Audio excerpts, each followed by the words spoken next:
Kita lagi ngukur pakaian. Penampilan penting dalam berdakwah, sebab kita ini menghadapi jamaah milenial, jamaah-jamaah yang tidak saja mau mendengar, tapi penting juga penampilan. Membuat baju, pakaian bukan sekedar cantik, tapi dalam Quran ada 4 syarat dalam membuat pakaian. Yang pertama, menutup aurat. Yang kedua, tidak mempertontonkan lekuk tubuh. Jadi orang yang membuat baju, terutama ibu-ibu atau adik-adik gadis yang pakai baju, tapi bajunya melengket seperti ini, ya kan? Nah, itu tidak boleh, karena dia mempertontonkan lekuknya. Sama saja dia sebenarnya dengan dia pertontonkan kulitnya. Cuma karena dia tertutup, tapi sama saja. Kemudian yang ketiga, pantas. Nah, saya sebagai mubalik tidak berdosa ketika saya pakai baju kaos oblong. Tidak berdosa. Tidak berdosa ketika saya pakai transpak keluar atau ke masjid. Tapi disebut tidak pantas. Ya. Nah, ada kepantasan.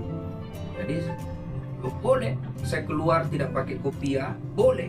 Tapi tidak pantas lah. Sepantasnya saya sebagai mubalik, saya sudah mengambil jalur hidup sebagai dai, maka sepantasnya saya harus memakai gamis sebagai standarisasi dalam dakwah. Ya. Kemudian syarat yang keempat adalah indah. Jadi Allah tidak melarang kita membuat pakaian yang indah. Walaupun itu adalah anjuran supaya menarik. Ya. Nah, saya dosen komunikasi, dalam iklan ada yang disebut kesan pertama begitu menggoda. Selanjutnya terserah Anda. Jadi kalau kesan pertama kita mau berceramah, kita mau bicara tentang keindahan dan kebersihan. Bagaimana Rasulullah itu mengajarkan kebersihan, bagaimana Rasulullah mengajarkan keindahan. Tapi kalau Anda tampil di depan umum tidak rapi, tidak indah, gimana orang mau mendengar? Kemudian dengan catatan indah itu nomor 4, jangan dibalik. Jangan indah nomor 1, menutup aurat nomor 14.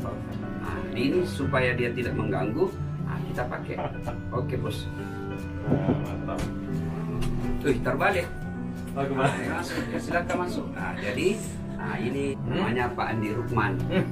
Nah, beliaulah yang menunjukkan tempat saya di sini.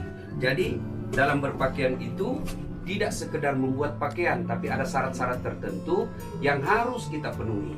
Ya, menutup aurat. Nah, kemudian yang penting tidak mempertontonkan aurat. Nah, jadi Rasulullah jangan pikir berpakaian seadanya. Rasulullah itu rapi. Tidak juga berarti bahwa rapi itu mesti mahal. Tapi kalau ada rezeki Allah kasih, pakai. Daripada kau simpan di bank, pakai. Nah, pakai harga punya duit bisa 10 juta, pakai itu. Itu rezeki dari Allah. Yang penting jangan lupa bersedekah. Ya, yang tidak bagus, baju mahal, tidak mau bersedekah. Ah, itu Allah tidak senang. Itu disebut at-takazur, berlomba-lomba memperkaya diri, menumpuk-numpuk lalu enggan bersedekah. Tidak.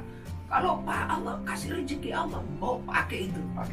Itu nikmat, itu rezeki dari Allah. Tapi jangan lupa bersedekah, ya. Nah, supaya apa? Ada dalam Islam disebut muru'ah.